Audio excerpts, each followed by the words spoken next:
قرآن پاک میں اللہ سبحانہ و تعالیٰ کا ارشاد ہے، للہ ملک السماوات والارض یخلق ما یشاء یہب لمن یشاء اناثا ویہب لمن یشاء الذکور او یزوجہم ذکرانا واناثا ویجعل من یشاء عقیما انہ علیم قدیر۔ اللہ زمین اور آسمانوں کی بادشاہی کا مالک ہے، جو کچھ چاہتا ہے پیدا کرتا ہے، جسے چاہتا ہے لڑکیاں دیتا ہے، جسے چاہتا ہے لڑکے دیتا ہے، جسے چاہتا ہے لڑکے اور لڑکیاں ملا جلا کر دیتا ہے، اور جسے چاہتا ہے بانجھ کر دیتا ہے، یعنی اولاد سے محروم کر دیتا ہے۔ وہ سب کچھ جانتا ہے اور ہر چیز پر قادر ہے۔ سورۃ الشورى کی آیت نمبر 49 اور 50 میں نے آپ کے سامنے پڑھی ہے۔ اس آیت سے پتہ چلتا ہے کہ اولاد کا ملنا انسان کے لیے سراسر اللہ کا انعام ہے، اللہ تعالیٰ کی قدرت ہے، اس کا فیصلہ ہے، جس کو جو چاہے دے اور جس سے چاہے وہ روک لے۔ اولاد انسان کے لیے خوشیوں کا باعث ہوتی ہے، انسان کی آنکھوں کی ٹھنڈک ہوتی ہے، انسان کے بڑھاپے کا سہارا ہوتی ہے، انسان کی تنہائیوں میں، انسان کے غموں میں اس کی غمخوار ہوتی ہے۔ قرآن پاک میں اولاد کی نعمت کو آنکھوں کی ٹھنڈک ہونے کے لیے ایک خوبصورت دعا سکھائی گئی ہے، ربنا ہب لنا من ازواجنا وذریاتنا قرۃ اعین وجعلنا للمتقین اماما۔ اے ہمارے رب، ہمیں اپنی بیویوں اور اپنی اولاد سے آنکھوں کی ٹھنڈک دے اور ہمیں پرہیزگار لوگوں کا امام بنا دے۔ تو گویا اولاد اسی صورت میں ایک نعمت ہے جب اولاد آنکھوں کی ٹھنڈک ہے، انسان کی اطاعت گزار ہے، فرما بردار ہے، والدین کے لیے خوشی کا سبب ہے۔ اولاد نہ صرف یہ کہ اس دنیا میں انسان کے لیے باعث راحت ہے، بلکہ انسان کے مرنے کے بعد بھی اس کی نیکیوں میں اضافے کا سبب ہے۔ سورۃ یاسین میں اللہ سبحانہ وتعالیٰ فرماتے ہیں، انا نحن نحیی الموتى ونکتب ما قدموا وآثارهم وکل شیء احصیناہ فی امام مبین۔ بے شک ہم مردوں کو ضرور زندہ کریں گے، اور ہم لکھ رہے ہیں جو کچھ وہ آگے بھیجتے ہیں اور جو وہ اپنے پیچھے آثار چھوڑ رہے ہیں، اور ہر چیز کو ہم نے ایک کھلی کتاب میں لکھ رکھا ہے۔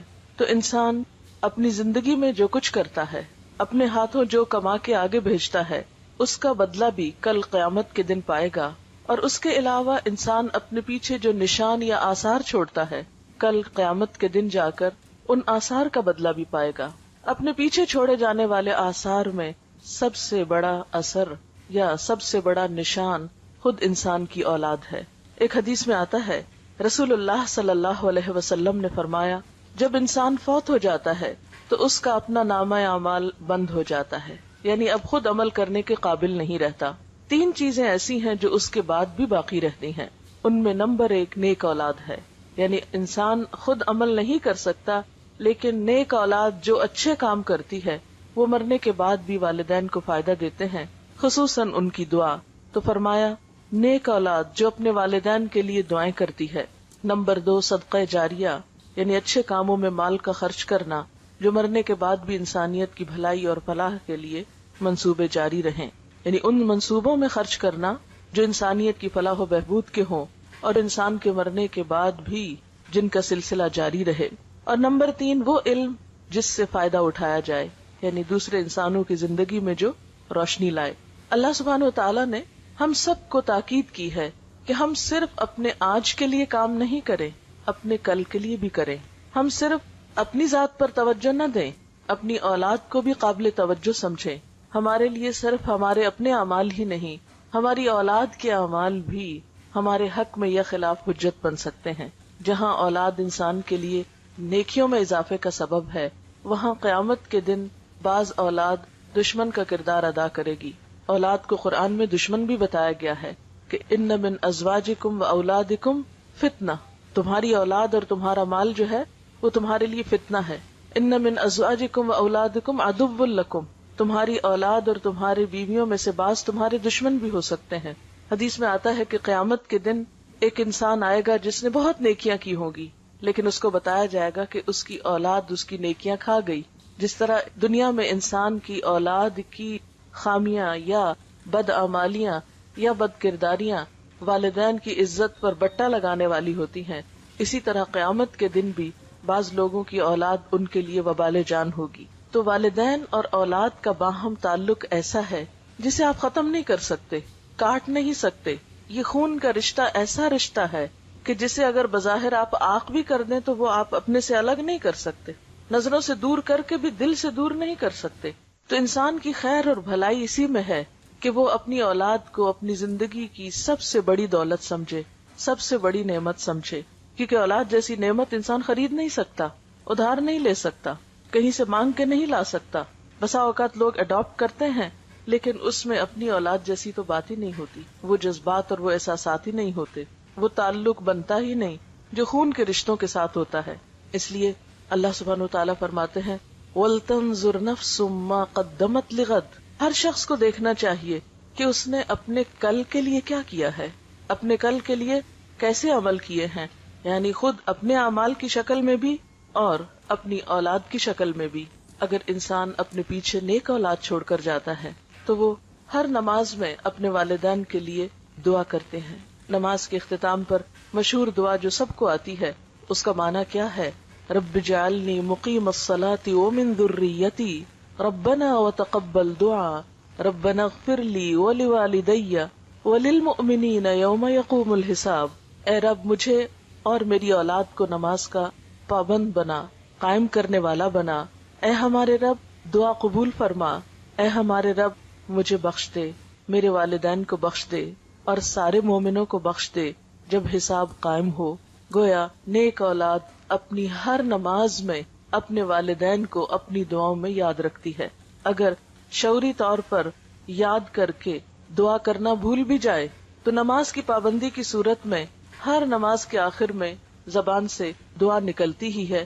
اس کے بغیر تو نماز مکمل ہی نہیں ہوتی. اس کے علاوہ اللہ سبحانہ وتعالیٰ نے اولاد کو خاص طور پر والدین کے لیے جو دعا سکھائی ہے قرآن پاک میں، وہ ہے رب ارحمہما کما ربیانی صغیرا. اے رب ان دونوں پر یعنی ماں اور باپ دونوں پر اپنی رحمت فرما جس طرح انہوں نے مجھے بچپن میں پالا تھا. گویا اسلام میں اولاد کی یہ ذمہ داری ہے کہ وہ والدین کے ساتھ اچھا سلوک کرے، حسن سلوک کرے، اور اسی حسن سلوک میں سے ہے کہ وہ والدین کی جہاں خدمت کرے وہاں ان کے لیے دعائیں بھی کرے، ان کے ساتھ اچھا معاملہ بھی کرے. اسی طرح ایک اور حدیث سے ہمیں پتہ چلتا ہے کہ ایک شخص جب فوت ہو جاتا ہے تو برزخ میں اس کا درجہ بلند کیا جاتا ہے. وہ پوچھتا ہے کہ یا رب یہ میرے درجے کی بلندی کیسے ہوئی؟ تو اسے بتایا جاتا ہے کہ تمہارے بعد تمہاری اولاد جو دعا کر رہی ہے تمہارے لیے، اس کی وجہ سے یہاں تمہارا درجہ بلند ہو رہا ہے. تو والدین کی دعائیں اولاد کے لیے اور اولاد کی دعائیں والدین کے لیے قبول ہوتی ہیں. لیکن یاد رکھیے کہ یہ سب کچھ انسان کو اسی وقت نصیب ہو سکتا ہے جب انسان اپنی ذمہ داری پوری کرے. یعنی اگر ہم اپنی اولاد کی تربیت کے لیے کوشش کریں گے، اس کے لیے محنت کریں گے، دعائیں مانگیں گے، اس چیز پر توجہ دیں گے تو انشاءاللہ اولاد بھی اچھی ثابت ہوگی. ہاں بہت کم ایسا بھی ہوتا ہے کہ والدین اپنا فرض پوری طرح ادا کرتے ہیں لیکن اولاد معاشرے یا ماحول کے اثر سے والدین کا حق ادا نہیں کرتی. تو ہم دیکھتے ہیں کہ دنیا کے جتنے بھی نیک لوگ گزرے ہیں انہوں نے صرف اپنی نیکی کی فکر نہیں کی بلکہ اپنے ساتھ اپنی اولاد کی نیکی کی بھی فکر کی ہے. اور خاص طور پر مرتے وقت انہیں یہ فکر کم تھا کہ ہماری اولاد کھائے گی کہاں سے، رہے گی کہاں پر. یہ فکر زیادہ تھا کہ ہماری اولاد ہمارے بعد کام کیسے کرے گی. اور اس میں ہم دیکھتے ہیں حضرت ابراہیم اور حضرت یعقوب علیہ السلام کی مثال. وَوَصَّى بِهَا إِبْرَاهِيمُ بَنِيهِ وَيَعْقُوبُ يَا بُنَيَّ إِنَّ اللَّهَ اصْطَفَى لَكُمُ الدِّينَ فَلَا تَمُوتُنَّ إِلَّا وَأَنْتُمْ مُسْلِمُونَ. ابراہیم علیہ السلام نے اور یعقوب علیہ السلام نے اپنے بچوں کو وصیت کی. وصیت کہتے ہیں مرنے سے پہلے انسان اپنی اولاد کے حق میں کچھ تاکیدیں کر جائے.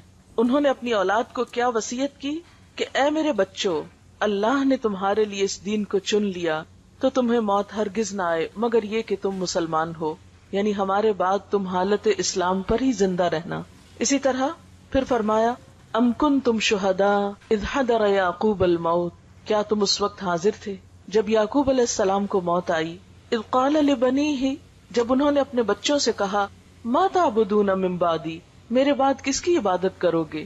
قالوا نعبد الہک و الہ آبائک ابراہیم و اسماعیل و اسحاق الہا واحدا ونحن له مسلمون، کہ ہم تیرے الہ، تیرے باپ دادا ابراہیم، اسماعیل اور اسحاق علیہم السلام کے الہ کی عبادت کریں گے جو ایک ہی الہ ہے اور ہم سب اسی کے فرما بردار اور اسی کے تابعدار ہیں۔ اسی طرح ہم دیکھتے ہیں کہ لقمان نے اپنے بچے کو وصیت کی اور اس نے اپنے بچے کو عمدہ اخلاق سکھائے، جس کا ذکر ہمیں قرآن پاک میں بھی ملتا ہے۔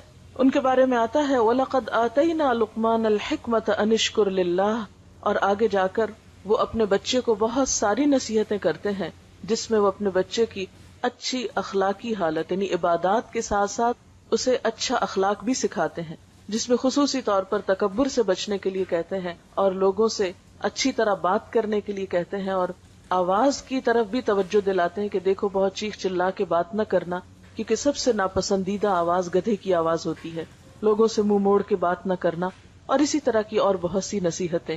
اسی طرح ہم دیکھتے ہیں کہ حضرت زکریا علیہ السلام اپنے اولاد کے لیے دعا کرتے ہیں، اور خصوصاً جب ان کے پاس ابھی اولاد نہیں بھی تو وہ اس کی پیدائش سے پہلے دعا کرتے ہیں کہ ربی ہب لی من الصالحین۔ حضرت اسماعیل علیہ السلام کے بارے میں آتا ہے کہ کانا یأمر اہلہ بالصلاۃ والزکاۃ، کہ وہ اپنے گھر والوں کو نماز اور زکوٰۃ کا حکم دیتے تھے۔ تو اس سے پتہ چلتا ہے کہ جتنے بھی اللہ والے گزرے ہیں اور انبیاء ان میں سر فہرست ہیں، انہوں نے اپنی اولاد کی نیکی، اچھے اخلاق اور اچھے کردار کی ہمیشہ فکر کی، اور اس کی انہیں تلقین بھی کرتے رہے۔ جہاں وہ خود ان کے لیے ایک عملی نمونہ تھے، ایک اچھی مثال تھے، وہاں اس کے ساتھ ساتھ انہوں نے اس کی خاص طور پر فکر بھی کی۔ اور یاد رکھیے کہ اچھی تربیت اولاد کا حق ہے۔ والدین اپنی اولاد کے لیے جو کچھ بھی کماتے ہیں، جو کچھ بھی چھوڑتے ہیں، جو بھی فکر کرتے ہیں، ان میں سب سے بہترین تحفہ جو ماں باپ اپنے بچوں کو دے سکتے ہیں وہ اچھی تربیت کا تحفہ ہے۔ رسول اللہ صلی اللہ علیہ وسلم نے فرمایا، کوئی والد اپنی اولاد کو اس سے بڑھ کر تحفہ نہیں دے سکتا جتنا بہترین تحفہ اچھا ادب اور اچھا اخلاق ہے۔ یعنی ماں باپ اولاد کو جو سب سے خوبصورت گفٹ یا بہترین تحفہ دے سکتے ہیں وہ اچھا ادب اور اچھا اخلاق ہے، کیونکہ اولاد کا اچھا سلوک اور اچھا برتاؤ سب سے بڑھ کر والدین ہی کی خوشی کا سبب ہوتا ہے۔ کیونکہ اگر آپ اولاد کو اچھا اخلاق سکھاتے ہیں تو وہ اچھا اخلاق سب سے پہلے خود آپ ہی کے کام آئے گا، کیونکہ سب سے قریبی رشتہ تو آپ ہی کا ہے ان کے ساتھ۔ اور اسی طرح سب سے بڑا غم اور سب سے بڑا دکھ اور سب سے بڑی تکلیف اگر انسان کی زندگی میں کوئی ہو سکتی ہے تو وہ اولاد ہی کی ہو سکتی ہے۔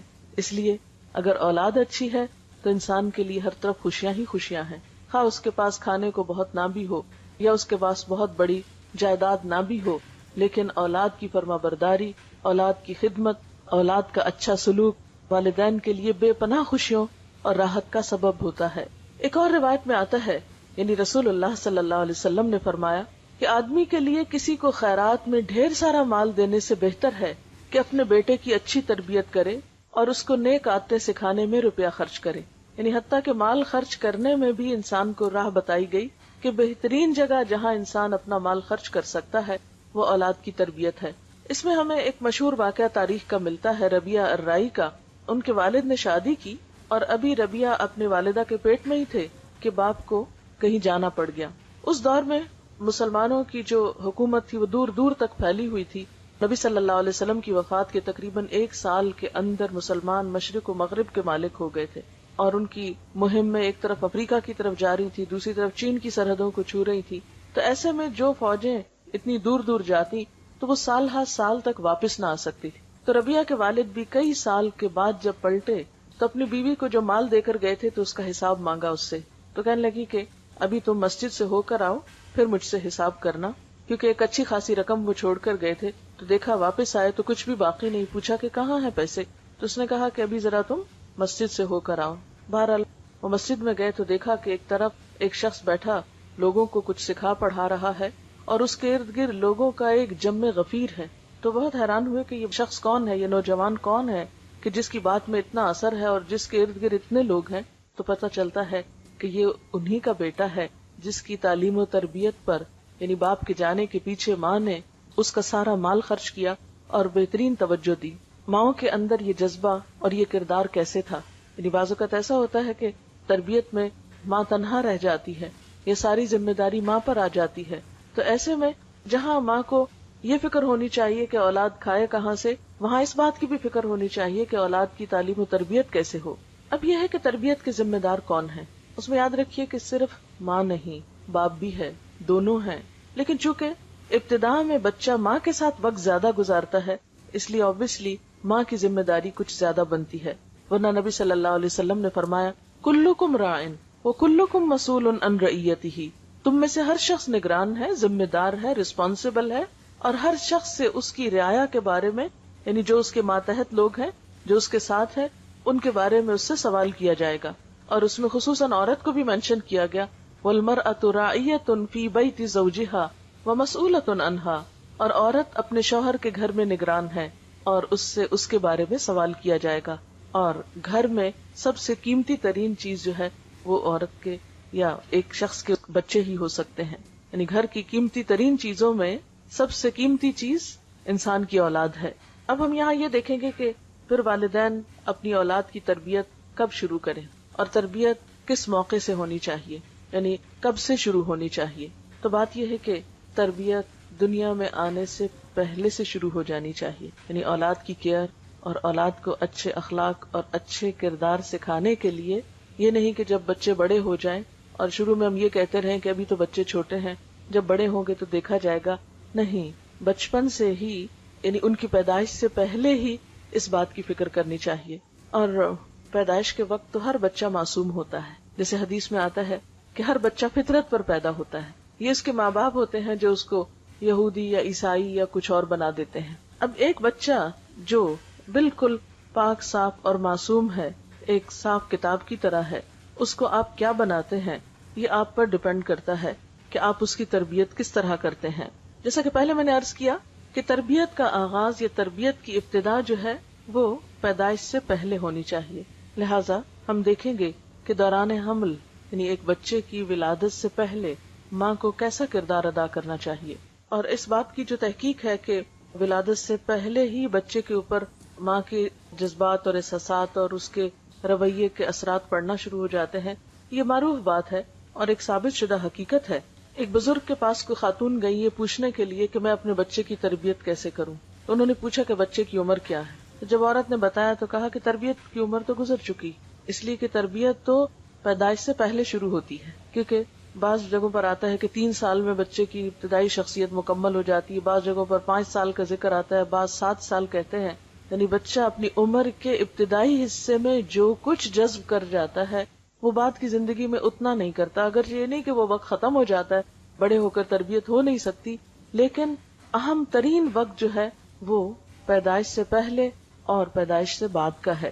پیدائش سے پہلے یا دوران حمل جو ہے اس میں ماں کے جو بھی احساسات اور جذبات ہوتے ہیں وہ بچے پر براہ راست اثر انداز ہوتے ہیں، کیونکہ بچہ اپنی غذا لینے میں، اپنے تمام چیزوں میں مکمل طور پر ماں پر انحصار کر رہا ہوتا ہے. جب ماں کے خون سے وہ غذا لے رہا ہوتا ہے اور خون انسان کے سارے جسم میں گردش کرتا ہے، تو جو انسان کے سوچیں ہوتی ہیں یا غم یا غصہ یا خوشی یا اطمینان یا پریشانی کی جو بھی کیفیت ہوتی ہے وہ اس خون کے ساتھ بچے تک بھی منتقل ہو رہی ہوتی. اسی طرح جب بچے کی نشو و نما ایک خاص حد تک پہنچ جاتی ہے اور وہ سننے لگتا ہے، حتیٰ کہ یہاں تک کہا جاتا ہے کہ بیرونی آوازیں تک اس کو پہنچتی ہیں اور وہ ان آوازوں اور بیرونی ماحول کے اثرات بھی قبول کر رہا ہوتا ہے. اور اس کا باقاعدہ تجربہ کیا گیا کہ بچوں کو مختلف آوازیں سنائی گئی پریگنینسی کے دوران، اور پیدائش کے بعد بچے ان آوازوں سے مانوس تھے، لہٰذا جب وہ روتے تو ان کو وہی مخصوص آواز سنائی جاتی تو خاموش ہو جاتے، جیسے کسی خاص میوزک کی آواز یا کسی خاص ماحول کی جو اثرات ہیں. تو بچہ اگرچہ ابتدا میں بول نہیں سکتا، کچھ کر نہیں سکتا، صرف رو کر ہی اپنے سارے جذبات کا اظہار کرتا ہے، لیکن وہ بہت کچھ اس حال میں بھی سیکھ رہا ہوتا ہے، جذب کر رہا ہوتا ہے. اس میں سب سے پہلی اور بنیادی چیز جو ہے وہ نیک اولاد کی دعا ہے. یعنی پیدائش سے پہلے کثرت سے اولاد کی نیکی اور اچھے اخلاق کی دعائیں مانگنی چاہیے. یہ دعائیں ہمیں قرآن پاک سے ملتی ہیں. مثلاً رب ہب لی من الصالحین، اے اللہ مجھے نیک اولاد عطا کر. رب ہب لی من لدنک ذریۃ طیبہ، اے اللہ مجھے اپنے پاس سے پاکیزہ اولاد عطا کر.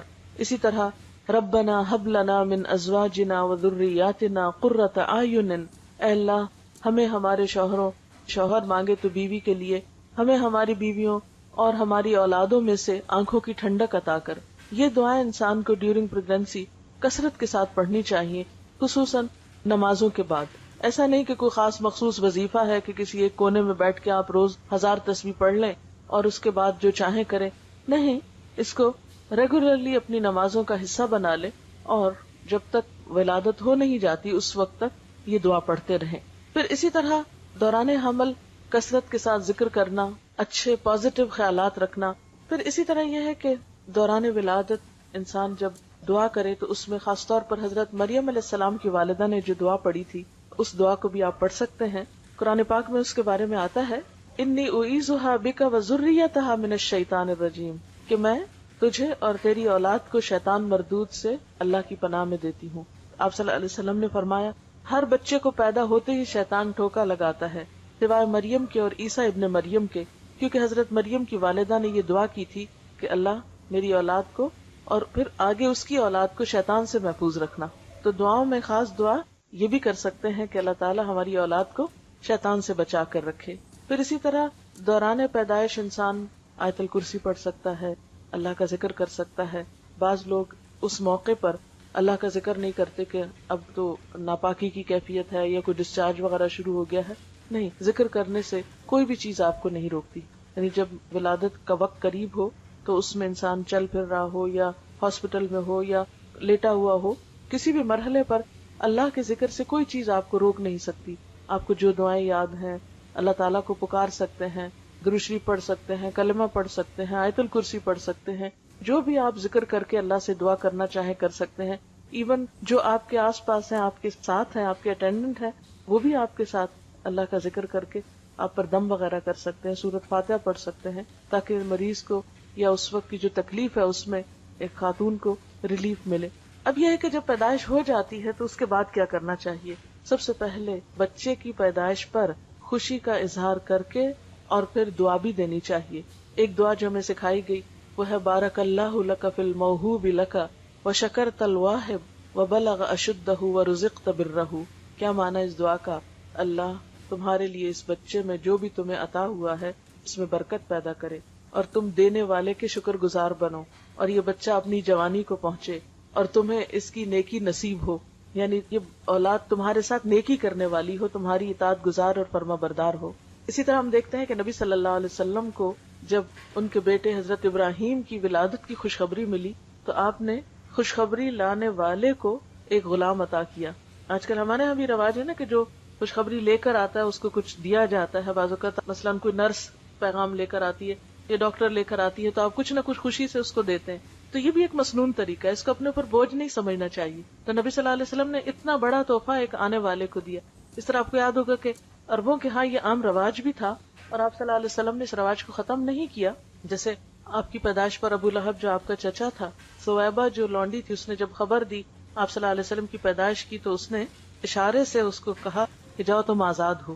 یعنی اس غلام عورت کو آزاد کر دیا اس خوشی میں کہ اس نے بھتیجے کی پیدائش کی خوشخبری سنائی تھی. تو اس موقع پر خوشی کا اظہار کرنا، خوشی میں خواہ آپ مٹھائی کھلائیں، خواہ آپ کسی کو کوئی تحفہ دیں، کوئی ہدیہ دیں، کچھ بھی کریں، ایسا کرنا کوئی خلاف اسلام نہیں ہے یا کوئی لوکل رسم نہیں ہے.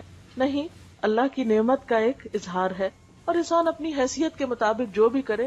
ہاں، نمائش کے لیے نہیں کرنا چاہیے، دکھاوے کے لیے یا اپنی حیثیت سے بڑھ کے خود پہ بوجھ نہیں ڈالنا چاہیے. لیکن اگر انسان کچھ بھی خوشی کا اظہار کسی بھی طریقے سے کرنا چاہتا ہے تو اس کی اجازت ہے. پھر اس کے بعد پہلی چیز بچے کے کان میں آذان دینا ہے. یعنی پیدائش ہوگی، اس کو نہلایا دھلایا، اس کو تیار کیا اور اس کے بعد کان میں آذان دی.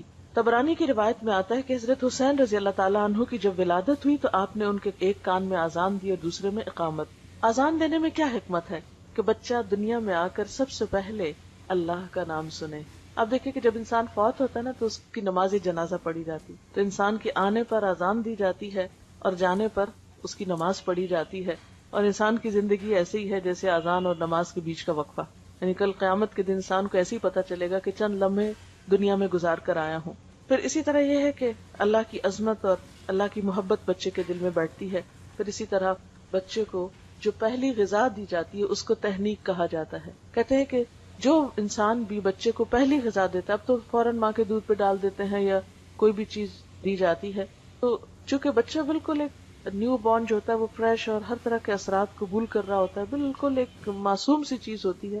تو جو انسان بچے کو پہلی غذا دیتا ہے تو اس انسان کی جو شخصیت ہوتی ہے وہ بھی اس کے ہاتھ سے جو ریز نکلتی ہیں یا اس کے جسم سے وہ بچے میں منتقل ہوتی. اس لیے آپ صلی اللہ علیہ وسلم کے پاس بچے پیدائش کے بعد لائے جاتے تھے اور آپ ان کو جسے ہماری زبان میں گٹی دینا کہتے ہیں، اور گٹی سے مراد کو خاص دوا یا کاڑھا نہیں ہے، یا کچھ تھوڑا سا شہد بھی ہو سکتا ہے یا چبائی ہوئی کھجور بھی ہو سکتی ہے، لیکن ایسے شخص کی ہو جس کا اخلاق اور کردار جو ہے معروف ہو، کیونکہ بچے کی ابتدائی زندگی میں وہ چیز بھی اس کی شخصیت کا حصہ بننے والی ہے۔ اس میں ہم دیکھتے ہیں حضرت اسما فرماتی ہیں کہ عبداللہ بن زبیر جب پیدا ہوئے ان کے بیٹے تو میں نے ان کو آپ کی گود میں دے دیا، آپ نے خرما منگوایا یعنی خشک کھجور منگوائی، اس کو چبا کر اپنے لعاب کے ساتھ ان کے منہ میں لگا دیا۔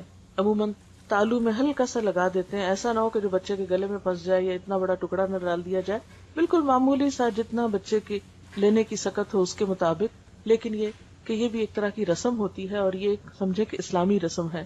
حضرت عائشہ کا بیان ہے کہ آپ کے ہاں بچے لائے جاتے، آپ ان کے لیے تہنیک کرتے اور ساتھ دعا دیتے، تو جو شخص بھی بچے کو پہلی غذا دے رہا ہو اس کے ساتھ ساتھ بچے کو وہ دعا بھی دے۔ امام احمد بن حنبل کے ہاں بچے کی پیدائش ہوئی تو انہوں نے ایک نیک خاتون کے پاس اپنے بچے کو بھیجا جن کا نام ام علی تھا، اور ان سے اپنے بچے کی تہنیک کروائی۔ اسے بھی پتہ چلتا ہے کہ مرد کے علاوہ عورت بھی یہ کر سکتی ہے، یعنی یہ صرف مرد ہی نہیں کہ کوئی بہت بزرگ ہوں یا اللہ والے ہوں، گھر میں کوئی خاتون بھی ہو سکتی ہیں کوئی اچھے اخلاق اور کردار کی کہ جس کا آپ چاہیں کہ بچے کے اندر اس کی شخصیت کا بھی اثر جائے۔ پھر اس کے بعد یہ ہے کہ بچے کو دودھ پلانا بچے کا حق ہے، یعنی پہلی غذا کے بعد آپ اس کو نارملی سک کروا سکتے ہیں، خواہ دودھ نہ بھی ہو جو کچھ بھی ہو اس میں، لیکن بچے کی ماں کے ساتھ ایک اٹیچمنٹ ہوتی ہے، 9 مہینے وہ ماں کے پیٹ میں رہا ہے، بالکل ایک دم سے ہٹا کے اس کو فیڈرز پہ ڈال دینا بچے کے ساتھ بہت بڑی زیادتی ہے اور ایک جذباتی دھچکا بھی ہے، لہٰذا ماں کو چاہیے کہ وہ اس کو دودھ بھی پلائے۔ قرآن پاک میں اللہ تعالیٰ کا حکم ہے والوالدات یرضعن اولادہن حولین کاملین، مائیں اپنے بچوں کو 2 پورے سال دودھ پلائیں، یہ اس کے لیے حکم ہے لمن اراد ان یتم الرضاع، کہ جو بچے کے دودھ پلانے کا ارادہ رکھتا ہو۔ ہاں عربوں میں رواج یہ تھا کہ بعض اوقات خود نہیں مائیں دودھ پلاتی تھی، دایا کو دے دیا جاتا، جو شہر سے باہر بادیہ میں عورتیں بچوں کو لے جاتی، مخصوص قبیلے ہوتے تھے جو بچوں کو پالا کرتے تھے جن کی عورتیں خود صحت مند تھی، تو صحت مند عورتوں سے بچوں کو دودھ پلوایا جاتا اور بچے کی نشو و نما ایک کھلی آب و ہوا میں کی جاتی۔ وہ ان کا ایک کلچر تھا، ہمارے لیے ضروری نہیں کہ ہم بھی ایسے ہی کوئی طریقہ اختیار کریں، لیکن بہرحال رضاعت جو ہے یا دودھ کا پلانا جو ہے یہ بچے کا حق ہے، اور اس میں ہم دیکھتے ہیں کہ اس میں بہت سے اس کے طبی فائدے بھی بتائے جاتے ہیں، ماں کے لیے بھی فائدہ مند بچے کے لیے، لیکن سب سے بڑی بات یہ ہے کہ بچے اور ماں کا ایک قلبی تعلق اور ایک ریلیشن شپ ڈیولپ ہوتا ہے، ایک قربت آتی ہے، ایک انڈرسٹینڈنگ ڈیولپ ہوتی ہے، یعنی ماں جب دودھ پلا رہی ہوتی ہے، وہ آدھا گھنٹہ پلا رہی ہے جتنی دیر، تو وہ ایک کلوزنس کا بھی احساس ہوتا ہے، اور پھر دوبارہ ماں کے سینے میں جو خیالات ہیں، افکار ہیں، اچھی پازیٹیو سوچیں ہیں، وہ بھی دودھ کے ساتھ وہ بچے کے اندر ایک طرح سے منتقل کر رہی ہوتی ہے، کیونکہ انسان کی شخصیت پر، انسان کے اخلاق پر اس کا کھانا پینا بھی اثر انداز ہوتا ہے۔ مختلف قوموں کی جو عادات اور اخلاق اور کردار ہیں ان کے بارے میں بھی کہا جاتا ہے کہ ان کی غذا کا ان پر اثر ہے، تو اگر بچہ ماں کا دودھ لے رہا ہے تو ظاہر ہے کہ پھر ماں کے اثرات اس پر ہوں گے، اور پھر جانوروں میں بھی اگر آپ دیکھیں اونٹ کے بچے کو اونٹنی کا ہی دودھ دیا جاتا ہے، اسی طرح گائے بھینس اور باقی جانور بھی دوسروں کا دودھ لا کے نہیں پلایا جاتا، تو اسی طرح انسان کے بچے کو گائے بھینس کا دودھ پلانے سے پہلے جب تک ماں کا دودھ ہے تو ماں کا ہی دودھ پلایا جانا چاہیے۔ پھر اسی طرح بچے کا اچھا نام رکھنا چاہیے، کیونکہ قیامت کے دن انسان کے نام سے پکارا جائے گا تو اچھا نام جو ہے وہ ضروری ہے۔ مثلاً ہم دیکھتے ہیں کہ حضرت زکریا علیہ السلام کو اللہ تعالیٰ نے جب اولاد کی خوشخبری دی تو ساتھ ہی بچے کا نام بھی بتایا اور فرمایا کہ ہم نے ایسا نام کسی اور کا نہیں رکھا، یہ دنیا میں ایک انوکھا نام ہے، یعنی اچھے نام میں معنی بھی اچھا ہو اور اگر وہ ایک نیا نام ہو تو بھی اس میں کوئی قباحت نہیں، کیونکہ اللہ تعالیٰ نے حضرت یحییٰ علیہ السلام کا جب نام رکھا تو فرمایا ہم نے اس سے پہلے یہ نام کسی کو نہیں دیا۔ آپ صلی اللہ علیہ وسلم نے فرمایا قیامت کے روز تمہیں اپنے ناموں سے پکارا جائے گا، اس لیے اچھے نام رکھا کرو، اور حدیث میں آتا ہے اللہ کو تمہارے ناموں میں سے عبداللہ اور عبد الرحمن سب سے زیادہ پسند ہیں، اور آپ نے یہ بھی فرمایا کہ انبیاء کے ناموں پر نام رکھو۔ پھر اسی طرح بچے کے سر کے بال منڈوانا یہ 7ویں دن کیا جاتا ہے، اور اسلامی اعتبار سے یہ ایک پسندیدہ کام ہے، عربوں کے ہاں یہ ایک طریقہ جاری تھا جسے اسلام میں بھی جاری رکھا گیا، اور حضرت حسن اور حسین رضی اللہ تعالیٰ عنہما کے سر منڈوانے کا آپ نے حکم دیا، اور پھر بالوں کے وزن کے برابر چاندی بھی صدقہ کی، یعنی ساتھ ہی بچے کا صدقہ بھی نکالا جائے، اور اطباء یہ کہتے ہیں کہ جب بچے کے سر کے بال مونڈے جاتے ہیں تو سر کی جو سرکولیشن ہے وہ تیز ہوتی ہے اور اس کے جو سینسز ہیں وہ پراپرلی فنکشن کرتے ہیں. اس لیے بعضوں کا سننے میں آتا ہے کہ نہیں اتنے چھوٹے بچے کے بال نہیں کٹوانے چاہیے، لیکن اسلامی طریقہ بھی ہے اور یقیناً اس میں بہت سے فوائد بھی ہیں. پھر اسی طرح عقیقے کا حکم بھی دیا گیا ہے. عقیقے کا اصل تو 7واں دن ہے، لیکن اگر انسان بعد میں بھی کر لے تو کوئی حرج نہیں، کوئی فرض کے درجے میں نہیں کہ 7ویں دن میں ہی ہو. اگر انسان کسی بھی وقت کر لیتا ہے تو وہ ہو جاتا ہے. اور اس میں لڑکے کی طرف سے 2 بکرے اور لڑکی کی طرف سے 1، اور یہ کسی ڈسکریمنیشن کی وجہ سے نہیں. آپ دیکھیں کہ جو عرب لڑکی کو زندہ دفن کر دیتے تھے، اگر اس کی طرف سے 2 بکرے دینے ہوتے تو ان کے لیے اور زیادہ مشکل بات تھی، اس لیے ان پر بوجھ نہیں ڈالا گیا، انسانی نفسیات کی رعایت کی گئی ہے. آپ صلی اللہ علیہ وسلم نے عقیقے کے بارے میں فرمایا کہ لڑکا اپنے عقیقے کے ساتھ گروی ہے جو 7ویں دن اس کی طرف سے ذبح کیا جائے گا اور اس کا نام رکھا جائے گا اور سر کے بال اتارے جائیں گے. یعنی یہ تینوں کام 7ویں دن کرنا مسنون ہے، اگرچہ آگے پیچھے بھی کیا جا سکتا ہے. عقیقے کے ساتھ گروی ہونے کا مطلب یہ کہ ایک طرح سے بندھا ہوا ہے، جب اس کی طرف سے یہ صدقہ ہو جاتا ہے تو گویا وہ ایک بندھن سے آزاد ہو جاتا ہے. پھر اسی طرح لڑکے کا ختنہ کرانا جو ہے یہ بھی مسنون ہے، یعنی اسلامی سنت ہے. آپ صلی اللہ علیہ وسلم نے فرمایا 5 چیزیں فطرت میں داخل ہیں: ختنہ کرنا، زیر ناف بال صاف کرنا، مونچھیں منڈوانا، ناخن تراشنا اور بغل کے بال اکھاڑنا. یعنی یہ ایک فطرت کا طریقہ ہے جو ہر جگہ پر رائج ہے، اور زائد بالوں کو اور جسم کو صاف رکھنا جو ہے یہ اسلامی لحاظ سے پسندیدہ ہے. اور اس میں خاص طور پر ختنہ، کیونکہ اس میں حکمت یہ ہے کہ ایسی جگہ پر ایسی رطوبات اور جراثیم وغیرہ جمع ہو جاتے ہیں جو انسان کے لیے انفیکشن کا سبب ہوتے ہیں، تو زائد سکن کو کاٹ دینا یا اتار دینا جو ہے وہ صحت کے لیے بہترین ہے. پھر اسی طرح بچہ جو بڑا ہوتا ہے پھر بولنا سیکھتا ہے، پھر اور بہت سی اس کی ایکٹیویٹیز شروع ہوتی ہیں. آپ نے دیکھا ہوگا کہ چند مہینے کے بعد بچہ شروع کر دیتا ہے تو اس سے فالتو اور بیکار قسم کی باتیں کرنے کی بجائے اور صرف ہیلو بیبی سکھانے کی بجائے اللہ کا لفظ سکھائیں اور لا الہ الا اللہ کا. تو پہلا کلام اگر بچے کی زبان پر اللہ کا نام ہوگا انشاءاللہ تو اللہ تعالیٰ کا مقرب بھی ہو جائے گا کسی دن، اور ایک بنیاد اچھی پڑ جائے گی. آپ دیکھیے کہ بچے کی تربیت ایسے ہی ہے جیسے آپ ایک بیج ڈالتے ہیں زمین میں. جب اس کی ایک چھوٹی سی کمپل نکلتی ہے تو آپ اس کی کیئر کرتے ہیں، روشنی، اس کے پانی، اس کے ماحول، اس کو گرمی سردی سے بچا کر اس کی کیئر کرتے ہیں. اور مالی اس وقت تک اس کی نگہداشت کرتا ہے اس پودے کی جب تک کہ وہ پودا پوری طرح مضبوط نہیں ہو جاتا. اور پھر بھی آپ نے دیکھا ہوگا کہ جس باغ کے اندر کیئر کرنے والا مالی موجود ہو اس باغ کے پودوں کا رنگ ہی کچھ اور ہوتا ہے. اس کا فرق آپ یوں سمجھ سکتے ہیں جیسے ایک جنگل ہوتا ہے اور ایک باغ ہوتا ہے. ایک وہ باغ ہوتا ہے جو خود لگایا جاتا ہے اور ایک جنگل ہے جو خود بخود اگ جاتا ہے. تو وہ بچے جن کی تربیت نہیں ہوتی، جن کی تراش خراش نہیں ہوتی، وہ ایک جنگل کی طرح بڑھتے ہیں. اور اسی طرح وہ بچے جن کی تراش خراش ہوتی ہے، تربیت ہوتی ہے، وہ ایک بہترین مالی کے لگائے ہوئے باغ کی طرح ہوتے ہیں جو ایک ایک پودے کا خیال رکھتا ہے اور اس میں زرد پتے بھی نکالتا ہے اور اس کی ٹرمنگ بھی کرتا ہے، اس کی شاخوں کو فالتو بکھرنے اور پھیلنے سے بھی بچاتا ہے اور خاص شیپ دیتا ہے. اس کو ایک ایک چیز کی فکر ہوتی ہے. تو بالکل تربیت کا عمل بھی ایک طرح سے ایک مالی کے عمل سے ملتا جلتا عمل ہے. اور پھر ہم دیکھتے ہیں کہ بچوں کی تربیت میں یہ نہیں کہ ہم نے شروع میں چند ایک یہ ریچولز کر دی اور ہم فارغ ہو گئے. نہیں، وہ تو زندگی بھر کا ساتھ ہے. جب تک بھی بچہ آپ کے ساتھ ہے آپ یہ کام کرتے چلے جائیں گے. پہلی چیز جو اب اگلے مرحلے پہ شروع ہوتی ہے وہ بولنا ہے. نبی صلی اللہ علیہ وسلم کا طریقہ کیا تھا؟ آپ نے فرمایا کہ جب تمہاری اولاد بولنے لگے تو اس کو لا الہ الا اللہ سکھا دو، پھر مت پرواہ کرو کہ کب مرے، اور جب دودھ کے دانت گر جائیں تو نماز کا حکم دو، یعنی 7 سال کی عمر میں. اسی طرح حدیث میں یہ بھی آتا ہے کہ آپ کے خاندان میں جب کسی بچے کی زبان کھل جاتی تو آپ اس کو سورۃ الفرقان کی دوسری آیت سکھاتے. وہ آیت ہے الذی لہ ملک السماوات والارض ولم یتخذ ولدا ولم یکن لہ شریک فی الملک وخلق کل شیء فقدرہ تقدیرا. وہ خدا جو آسمان اور زمین کی بادشاہی کا مالک ہے، جس نے کسی کو بیٹا نہیں بنایا، جس کے ساتھ بادشاہی میں کوئی شریک نہیں ہے، جس نے ہر چیز کی تخلیق کی اور پھر اس کی موضوع تقدیر مقرر فرمائی. تو نبی صلی اللہ علیہ وسلم اپنے خاندان کے بچوں کو جب بولنے پہ آ جاتے تو سب سے پہلی آیت یہ حفظ کروایا کرتے تھے. پھر اسی طرح ہم دیکھتے ہیں کہ تربیت کے کچھ اور بھی رہنما اصول ہیں. مثلاً بچوں کے ساتھ محبت اور شفقت کے ساتھ پیش آنا. آپ صلی اللہ علیہ وسلم نے فرمایا وہ ہم میں سے نہیں جو بچوں کے ساتھ شفقت نہیں کرتا، بچوں کے ساتھ رحمت سے پیش نہیں آتا، اور جو ہمارے بڑوں کی عزت نہیں کرتا.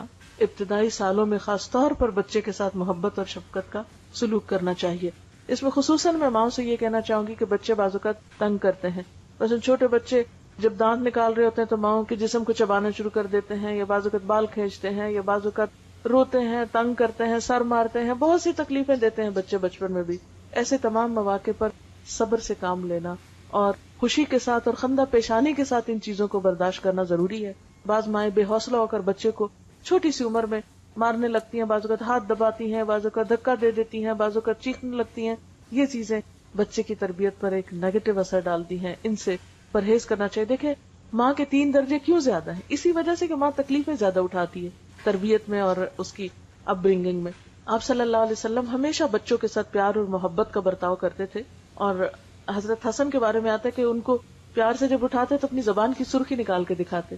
یعنی بعض اوقات ہم بچوں سے لاڈ کرتے ہیں نا، تب آپ دیکھیں آپ اللہ کے پیغمبر ہیں، اتنا بڑا مقام اور مرتبہ ہے، تو بعض اوقات گھر کے بزرگ بہت ایک مصنوعی سا رویہ بچوں کے ساتھ رکھتے ہیں بزرگی کا، کہ نہیں بس ایک روب کے ساتھ بچے کے ساتھ بات کریں. نہیں، اللہ کے رسول صلی اللہ علیہ وسلم سے بڑھ کر بڑا مرتبہ کس کا ہو سکتا ہے. ایک اور صحابی ہے محمود بن ربی، وہ کہتے ہیں کہ میری عمر 5 سال تھی، آپ صلی اللہ علیہ وسلم نے کنویں سے پانی کا ڈول نکالا، منہ میں کلی بھری اور میرے منہ پہ پھار پھینکی. یعنی بچوں کے ساتھ بچوں جیسی شرارت کرنا. پھر آپ صلی اللہ علیہ وسلم آگے بڑھ کے خود سلام کیا کرتے تھے، اٹھا لیا کرتے تھے اور ہر لحاظ سے خیال رکھتے. اس میں ہم دیکھتے ہیں کہ پھر اسی طرح جابر بن سمرہ اپنے بچپن کا واقعہ بیان کرتے ہیں کہ انہوں نے آپ کے پیچھے نماز پڑھی اور اس کے بعد آپ اپنے گھر کی طرف چل پڑے. کہتے میں بھی ساتھ ہو لیا، میرے ساتھ اور بچے بھی تھے، آپ نے سب بچوں کو پیار کیا، مجھے بھی پیار کیا. یعنی بچوں کو یاد تھا کہ ہمیں آپ صلی اللہ علیہ وسلم نے کس کس موقع پر پیار کیا. پھر اسی طرح آپ کا معمول تھا جب آپ سفر سے تشریف لاتے تھے تو جو مدینہ میں اونٹنی داخل ہوتے سب بچوں کو اوپر بٹھانا شروع کر دیتے. تو یعنی جیسے ایسا ہوتا نا کہ باپ گھر میں آ رہے ہیں یا کوئی بزرگ آ رہا ہے تو بچے سارے اکٹھے ہو جاتے ہیں، کوئی کندھوں پہ چڑھنے لگتا ہے، کوئی لپٹنے لگتا ہے. تو ایسے میں بچوں کو ان کی شوخیاں کرنے دینا چاہیے. آپ صلی اللہ علیہ وسلم ان کو اپنی سواری پر سوار کرنا شروع کر دیتے تھے، خواہ وہ کسی کے بھی بچے ہوتے تھے، محبت کے ساتھ اور شفقت کے ساتھ.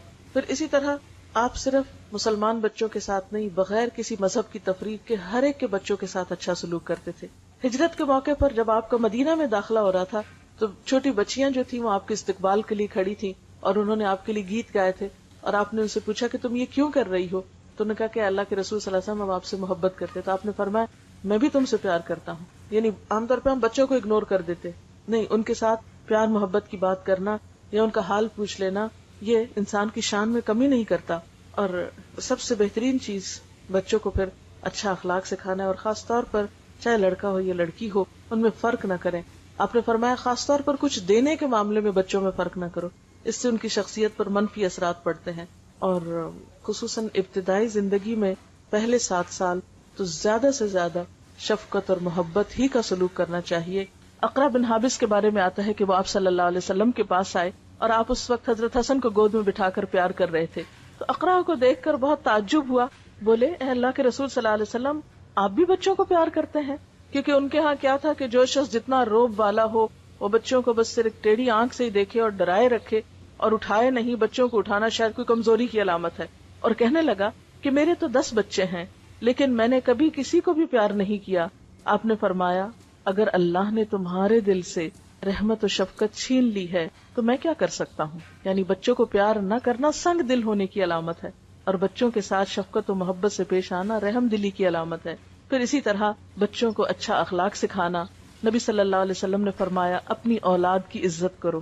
یعنی بچوں کی بھی بے عزتی نہیں کرنی چاہیے، ان کو تان و تشنی نہیں کرنی چاہیے، ان کو برے ناموں سے نہیں پکارنا چاہیے، ان کا مذاق نہیں اڑانا چاہیے، بلکہ اس کے برعکس بچوں کے ساتھ بھی عزت کا معاملہ کرنا چاہیے، کیونکہ ان کی بھی عزت نفس ہوتی ہے.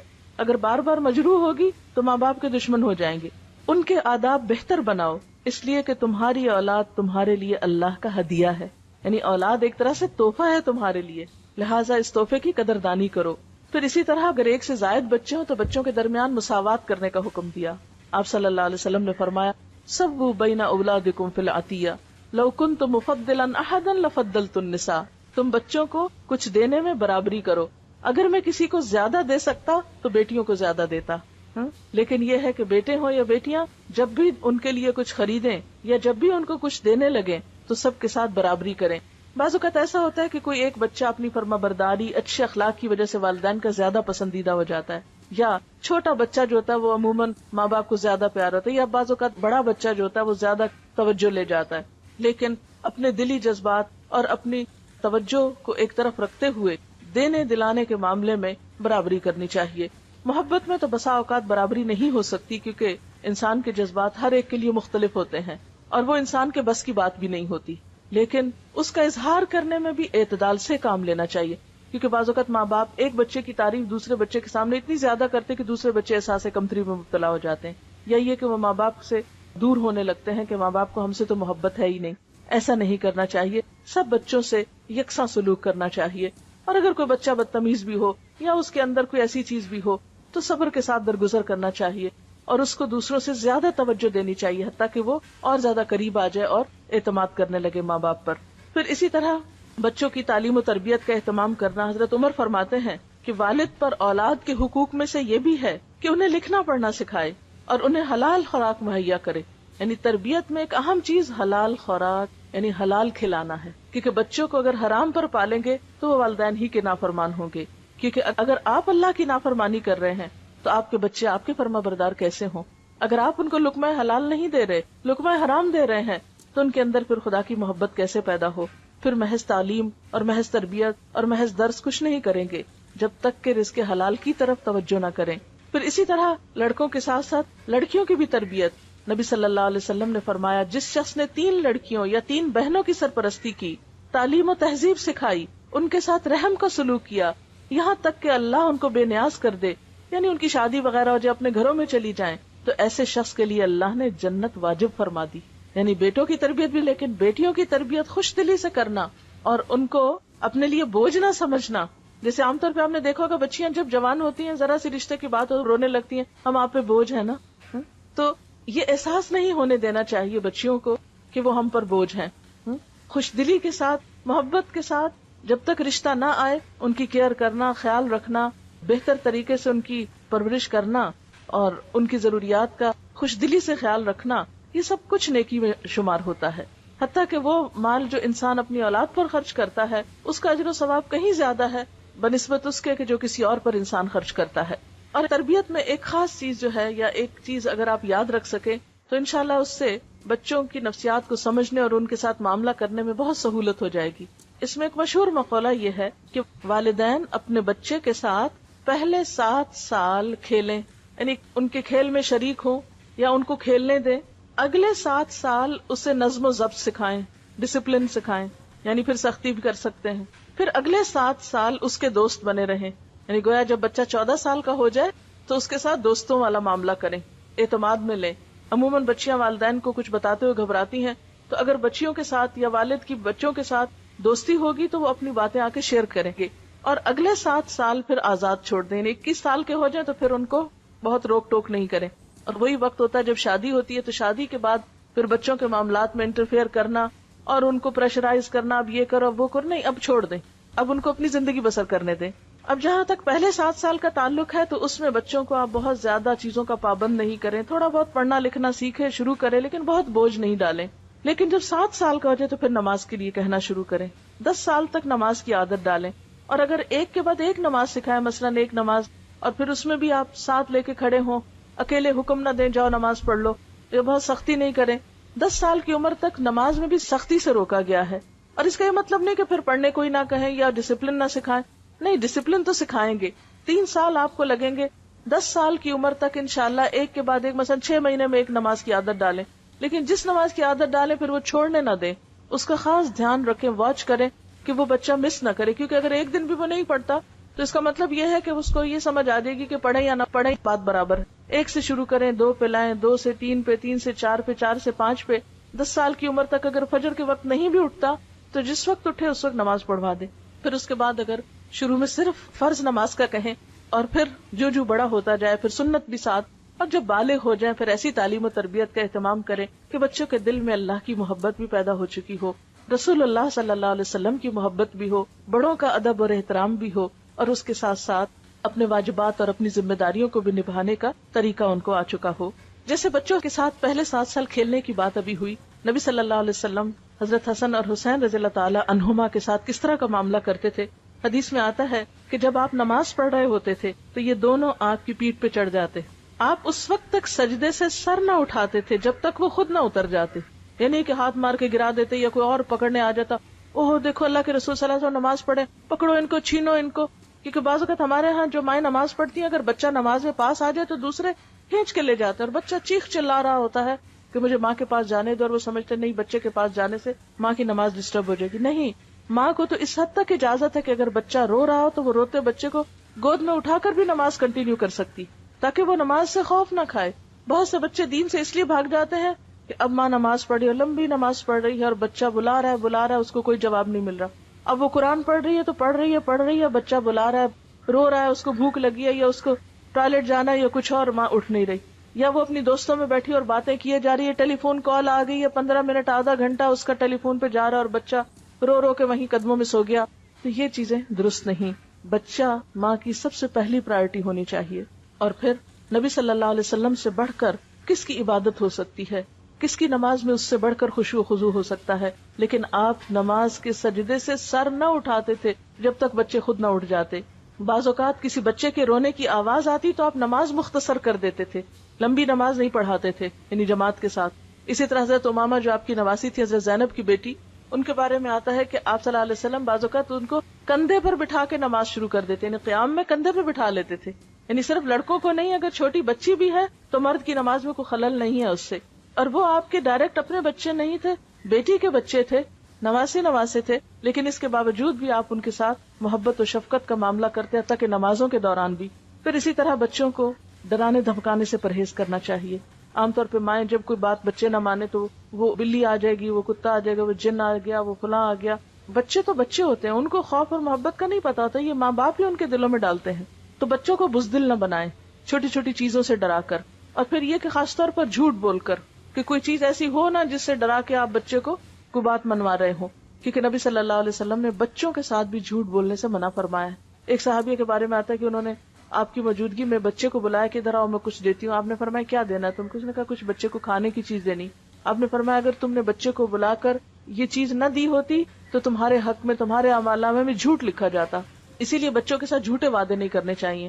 اچھا تم یہ کرو تو تم کو یہ لے کر دیں گے، وہ بچہ کام کر لے اور اس کے بعد آپ اپنے وعدے سے مکر جائیں. یا تو آپ اتنے لمبے چوڑے وعدے کریں ہی نہ، کیونکہ بچے بعض اوقات مطالبے کرتے ہیں، اچھا ہم یہ کریں، آپ یہ کریں گے ہمارے ساتھ، تو آپ صاف کہتے ہیں نہیں یہ نہیں ہوگا. ڈسپلن اسی چیز کا نام ہے. جو کرنا ہے وہ بتا دیں یہ ہو سکتا ہے، اور جو نہیں کرنا وہ نہیں ہو سکتا. پھر اسی طرح بعض اوقات مائیں بچوں کے بارے میں ان کے سامنے ان کی موجودگی میں تبصرہ شروع کر دیتی ہیں. باپ کے گھر داخل ہوتے ہی بچوں کی شکایتیں اللہ اعلان ہونے لگتی ہیں، یا بعض اوقات اپنی دوستوں سے ڈسکس کر رہی ہوتی ہیں اور بچوں کے سامنے ہی. یہ چیزیں بچے کی عزت نفس کو مجروح کرتی. ہم بعضوں کو سوچتے ہیں تو بچہ ہی، اس کو کیا خبر. نہیں، بچے کو بہت پتا ہوتا ہے. اور آج کے بچے تو شاید ہم سے بھی زیادہ ذہنی طور پر ان کا آئی کیو لیول جو ہے وہ بہتر ہے. اور ڈسپلن سکھانے میں یہ بات نہیں ہے کہ اس کی ہر جائز ناجائز خواہش پوری کر دیں یا ضد پوری کر دیں. نہیں، کبھی پوری کریں اور کبھی نہیں. اچھائی برائی کی پہچان دیں.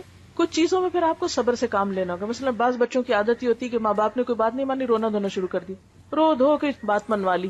اب جب آپ بے جا ضد ایک دفعہ پوری کر دیتے تو ان کو بھی ایک طریقہ ہاتھ آ جاتا ہے کہ جو بات یہ نہیں مانتے ویسے تو رو کے منوا لی جائے. تو اس میں پھر آپ کو صبر و تحمل سے کام لینا. اگر آپ نے ایک دفعہ کسی چیز میں نہ کہہ دی تو پھر کسی قیمت میں ہاں نہیں ہونی چاہیے. لیکن نہ کہنے سے پہلے سوچ سمجھ کر نہ کریں. یہ نہیں کہ ہر چیز پہ قسمیں کھانا شروع کر دیں یا نہ یا ہاں شروع کر دیں. اس میں ماں کا اپنا کردار بے حد اہم ہے. تو ہمیں تربیت میں صرف جذباتیت سے کام نہیں لینا، بہت سوچ سمجھ کے ساتھ، اور اس موضوع پر مختلف چیزوں کا مطالعہ کرتے رہنا، پڑھتے رہنا، لوگوں سے مشورہ کرتے رہنا، تربیت کا طریقہ سیکھنا. عربی کا ایک محاورہ ہے کہ جس کے پاس خود کچھ نہیں وہ کسی دوسرے کو کچھ نہیں دے سکتا. یعنی مثلا اگر میرے پاس پانی نہیں، میرا گلاس خالی ہے، تو میں کسی کو پانی کیا پلا سکتی ہوں؟ اگر میرا ظرف خالی ہے، میرا سینہ خود اللہ کی محبت سے خالی ہے، میری عقل خود دین کے علم سے آری ہے، اللہ کی محبت اور دین کا علم کہاں سے سکھا سکتی ہوں؟ اس لیے ماں کا پڑھا لکھا ہونا، ماں کو مسلسل سیکھتے رہنے کی ضرورت ہوتی ہے. یعنی کہ ایک پڑھی لکھی ماں جو ہے ایک پڑھی لکھی جنریشن لائے گی. اس لیے بچیوں کی تعلیم جو ہے وہ تو لڑکوں سے بھی زیادہ اہم ہے. لیکن آج ہم تعلیم کا مطلب سمجھتے ہیں کہ کچھ پڑھ لکھ کر انسان کوئی نوکری کر لے، کچھ کمائی کر لے. نہیں، اس کے لیے تو ہنر ہوتا ہے. اسلام میں تعلیم و تربیت انسان کو انسان بنانے کے لیے ہوتی ہے، انسان کی عقل اور روح اور جذبات کی بہترین نشو و نما کے لیے ہوتی ہے. پھر اسی طرح بعض اوقات بچے کو مارنے کی ضرورت بھی پڑتی ہے. اگرچہ 10 سال کی عمر میں مارنے کی اجازت ہے، لیکن اس کی بھی کچھ شرائط ہیں. ایک تو یہ کہ شدید غصے کی حالت میں نہیں مارنا چاہیے. پھر اسی طرح 10 سال کی عمر سے پہلے نہ مارا جائے. پھر اسی طرح چہرے اور سینے اور پیٹ پہ نہیں مارنا چاہیے. پھر اسی طرح 3 ضربوں سے زائد نہیں لگانی چاہیے.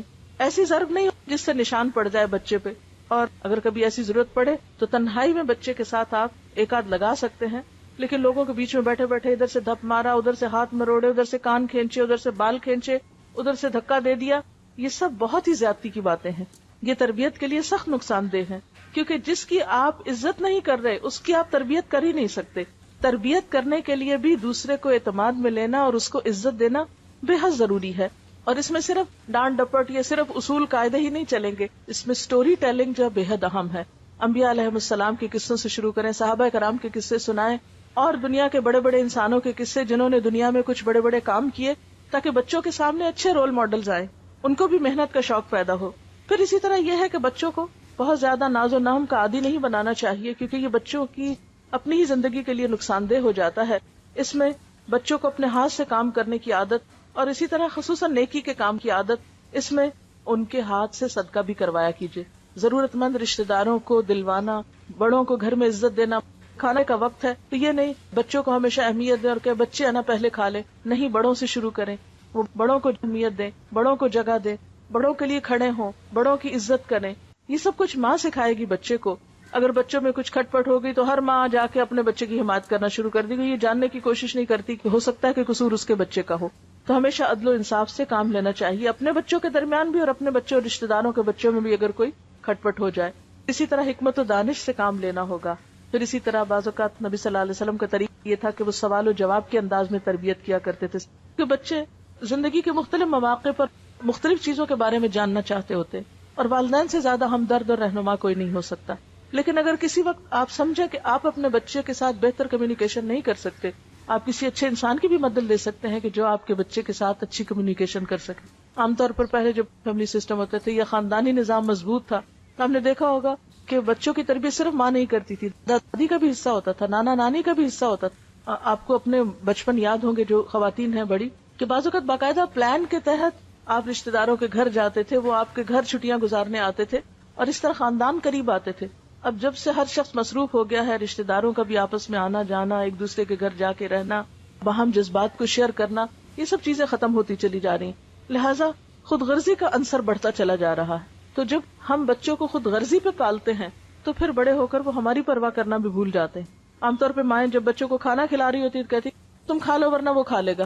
تو جب وہ کھا لے گا کا خوف دلا دیتے ہیں بچے کو اور وہ اسے بچا کے سب کچھ رکھتے ہیں، تو پھر بڑے ہو کر بچوں کے دلوں میں وسعت کہاں سے آئے گی، وہ دوسروں کے ساتھ شیئر کس طرح کر سکیں گے. لہٰذا اگر آپ چاہتے ہیں کہ آپ کے بچے کی اچھی تربیت ہو تو صرف خود اکیلے نہیں، اپنے خاندان کو ساتھ لے کر آپ کو چلنا ہوگا، کیونکہ ان کا آپ کے بچوں پر اثر ہوگا اور آپ کے بچے ان کو آئیڈیالائز کریں گے.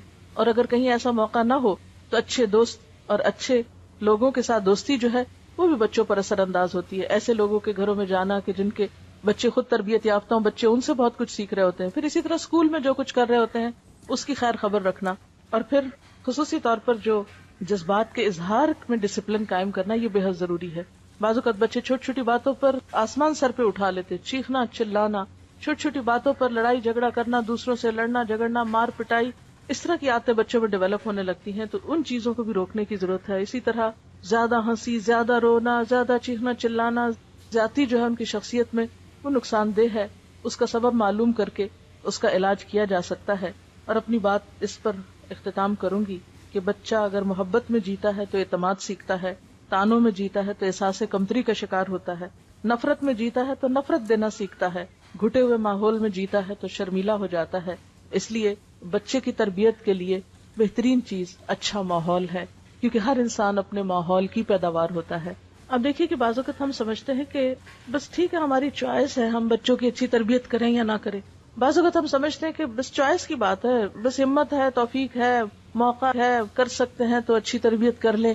نہیں، قرآن پاک میں اللہ سبحانہ و تعالیٰ فرماتے ہیں اے لوگو جو ایمان لائے ہو، اپنے آپ کو اور اپنے گھر والوں کو آگ سے بچاؤ. ان بچوں کو آگ سے بچانا ہماری ذمہ داری ہے. ایسا نہ ہو کہ یہ اپنے دین سے دوری کی بنا پر یا کسی بھی غلط کام کی بنا پر آخرت میں ناکامی سے دوچار ہوں. ہمارے دلوں کو چین کیسے آ سکتا ہے اگر ہمارے بچے کامیاب نہ ہوں؟ دنیا میں بھی ناکام ہو تو تکلیف ہوتی ہے، اور آخرت کی ناکامی تو بہت ناکامی ہے.